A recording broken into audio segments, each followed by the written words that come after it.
تاریخ کے اندر بہت سے بہادروں کے واقعات موجود ہیں، اور ان میں سے ایک بہادر جلال الدین خوارزم تھے۔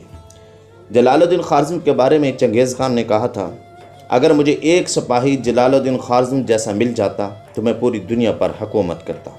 وہ جلال الدین خوارزم جنہوں نے اپنی معمولی قوت کے ساتھ منگولوں کا سال ہا سال مقابلہ کیا اور انہیں حجاز مقدس کی طرف بڑھنے نہیں دیا۔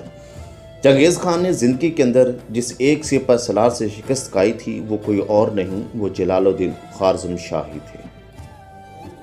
دنیا کے دو عظیم ترین جنگجو حکمران چنگیز خان اور جلال الدین خوارزم کے درمیان جو تاریخی معرکہ لڑا گیا وہ اٹک میں نیلاب کے مقام پر لڑا گیا، جہاں 4 دن کے خونی معرکے کے بعد جلال الدین خوارزم شاہ نے اپنا گھوڑا دریائے سندھ کی موجوں کے سپرد کر دیا تھا۔ اسی پر اقبال نے کہا تھا، دشت و دشت دریا بھی نہ چھوڑے ہم نے، بحر ظلمات میں دوڑا دیے گھوڑے ہم نے۔